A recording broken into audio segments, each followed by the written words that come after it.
Welcome to Brew Cheese, where we brew up the finest of cheese. I'm Travis, and thanks for tuning in. If you're new to our channel, we brew up commander decks on a budget, often with an unexpected twist. This series uses a $100 budget and does not include the cost of the commander. Today we look at Morophon, the Boundless. This changeling commander is a natural for tribal strategies. When it enters the battlefield, pick any creature type. Creatures of that type get an anthem effect and have their casting cost reduced by one of each color. I am one of those evil players who saw this commander and instantly thought, ooh, slivers. This is brew cheese, however, and slivers, while cheesy in their own right, are not cheesy enough for this build. Instead, I'm channeling another tribe I have always enjoyed. Walls. Defenders. Quite probably the last tribe anyone expects outside of an Arkady's the Strategist deck. Our goals for this deck are to ramp out our commander as fast as possible so we can take advantage of the cost reduction. So let's dive right in with how we do that. Commander's Sphere taps for one color in our color identity. Morophon, being 5 color, allows this to tap for any color.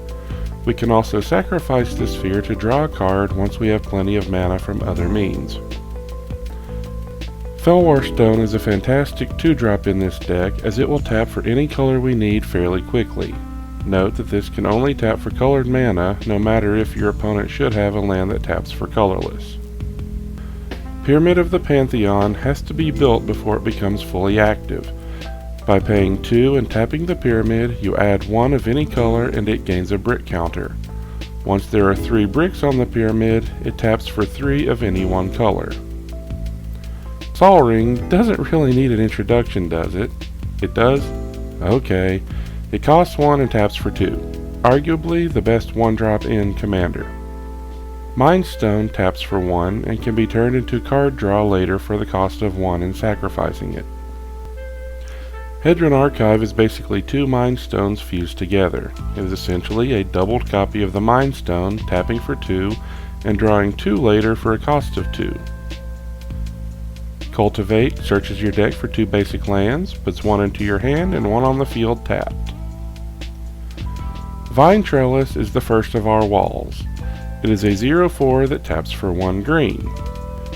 Overgrown Battlement is almost an exact copy of the Trellis. However, it taps for 1 green for each creature with defender you control.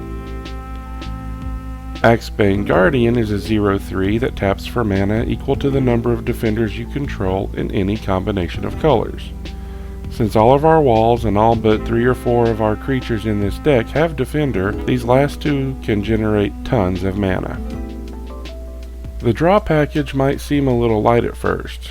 Please note that there are multiple ways to generate draw outside of this particular package in the deck. Bounty of the Luxa is a utility enchantment that functions as ramp and draw on alternating turns. The way it works is as follows. The first pre-combat main phase after it enters, you draw a card and put a counter on it. The next pre-combat main phase, you remove all the counters on it and add blue, green, and 1. The next pre-combat main phase, you draw and add a counter. Lather, rinse, repeat. Bonded Fetch is a 0/2 defender with haste who can be tapped to draw a card, then discard a card. Deathreap Ritual draws you a card during the end step of any turn during which a creature died.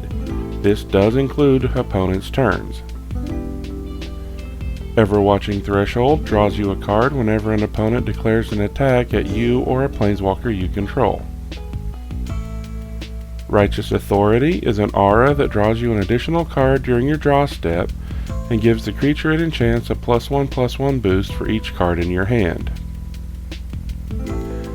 Since we are running blue, I have to throw at least a couple counterspells in.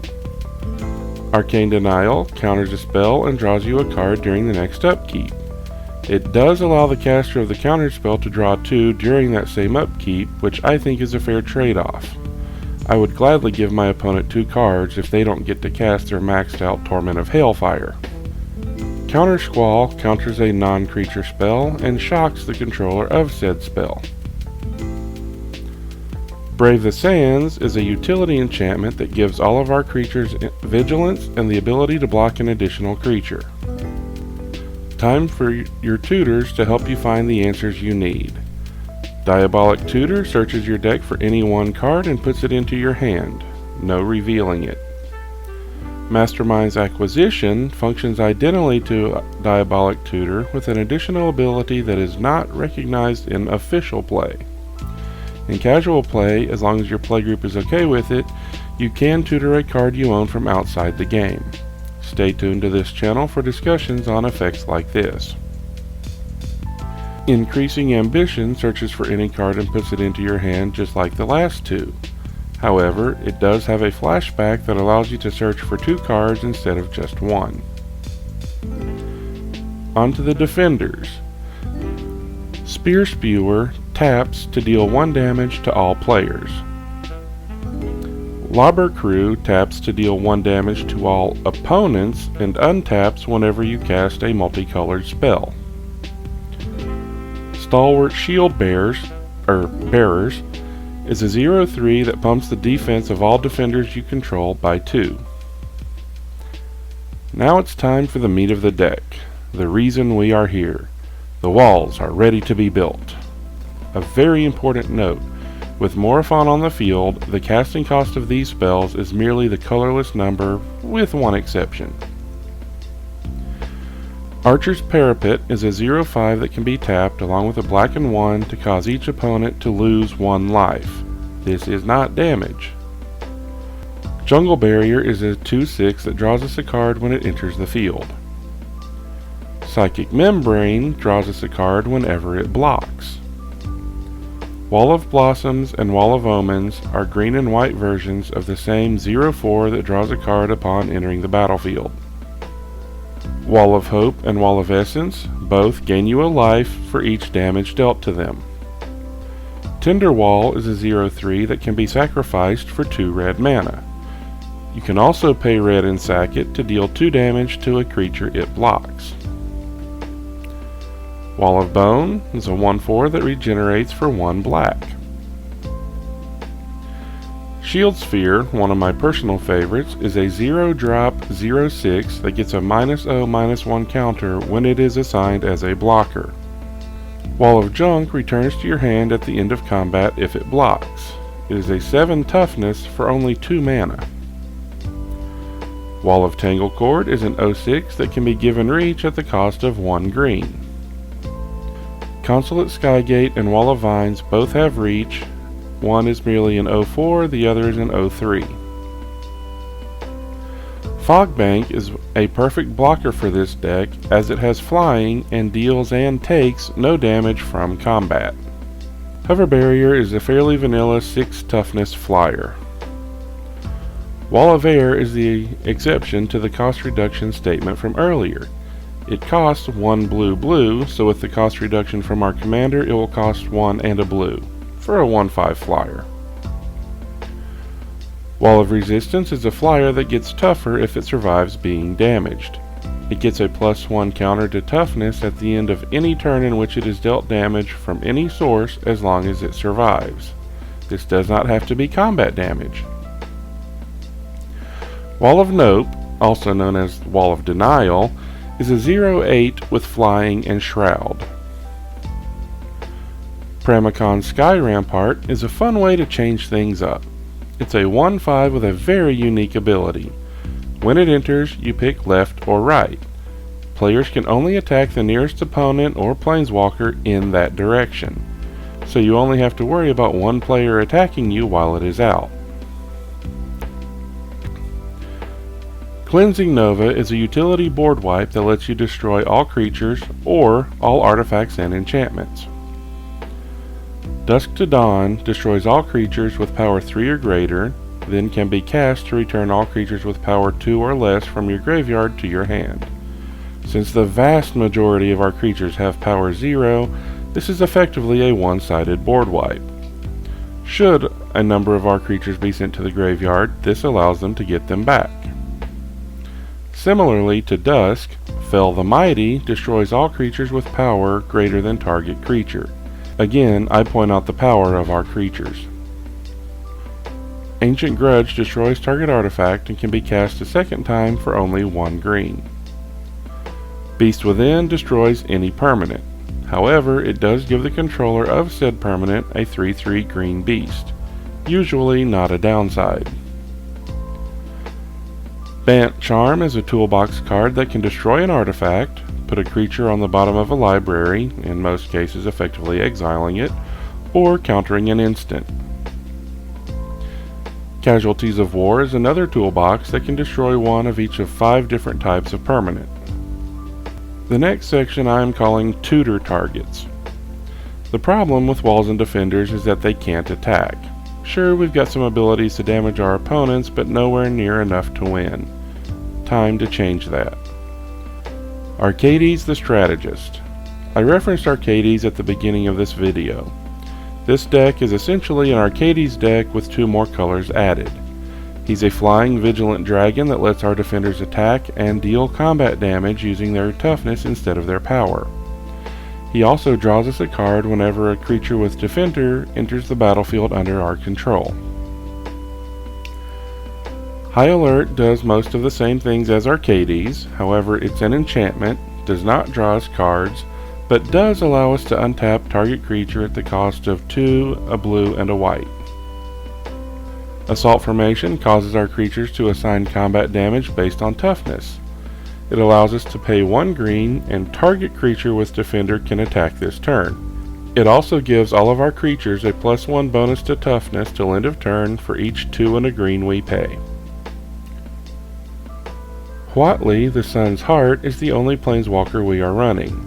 She changes combat damage to be based on toughness, and can reduce her loyalty by 3 to gain us life equal to the greatest toughness we control.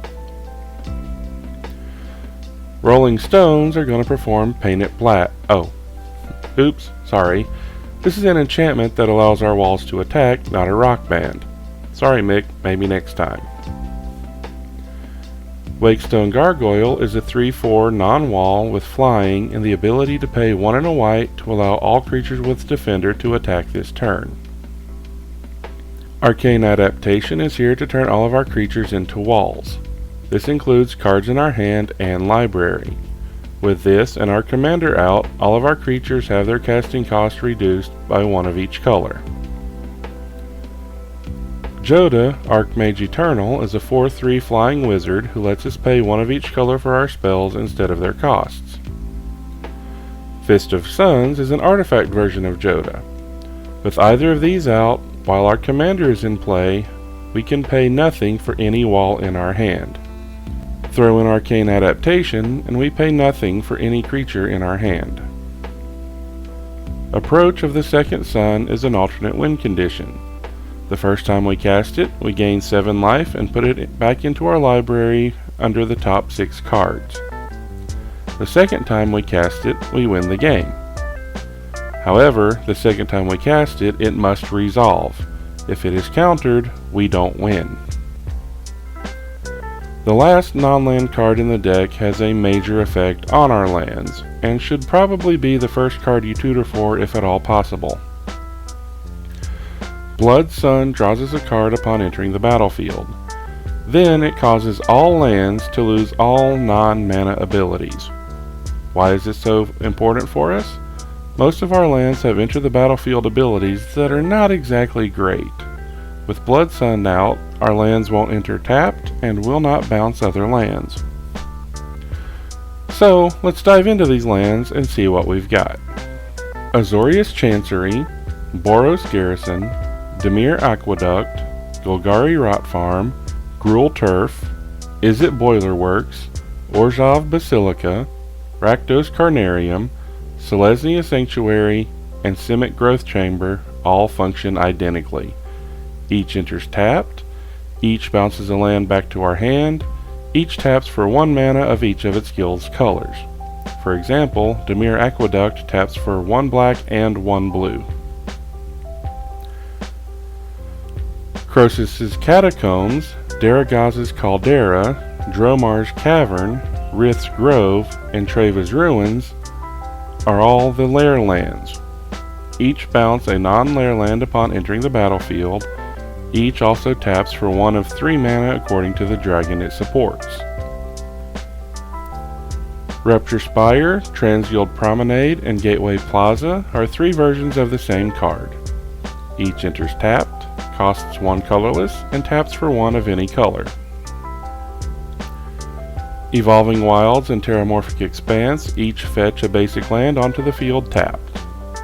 Blighted Woodland taps for 1 colorless, or can be sacrificed along with paying a green and 3 to search for 2 basics onto the field tapped. Cascading Cataracts is indestructible, taps for 1 colorless, or you can pay 5 and tap to add 5 mana in any combination of colors. Command Tower is a staple that taps for 1 of any color in our color identity. Unclaimed Territory taps for 1, or taps for 1 of any color to cast a creature of the type chosen when it enters the field. Note, you must play this without Blood Sun on the field or you will not get to choose a creature type. Temple of the False God taps for 2 as long as you have at least 5 lands out. Opal Palace taps for 1, or can filter for a mana of any color in our identity. If this colored mana is spent on our commander, the commander enters the battlefield with a number of +1/+1 counters equal to the number of times it's been cast from the command zone. Murmuring Boss is a forest that enters tapped. It can then also tap for white or black at the cost of 1 damage to you. Grand Colosseum enters tapped, taps for 1 colorless, or taps for 1 of any color, dealing 1 damage to you. Crypt of the Eternals enters untapped, gains you 1 life upon entering the battlefield, taps for 1, or filters for 1 of red, black, or blue. Cryptic Caves taps for 1, or you can pay 1, tap, and sack it to draw a card as long as you control at least 5 lands. Exotic Orchard is a land version of the Fellwar Stone, tapping for 1 mana of any type that a land an opponent controls can produce. Holdout Settlement taps for 1, or can be tapped along with an untapped creature to provide 1 of any color. We finish our lands with 1 of each basic type. The total cost for this deck came up to $76.50. These prices are powered by TCG Player, not a sponsor, using optimized pricing. The total does include shipping and allows for cards of any condition. Thank you for watching, and if you like what we're doing here, please subscribe, share this video with a friend, or leaving a comment telling us what we missed or what you'd like to see in the future. We can always use new ideas. See you again next video.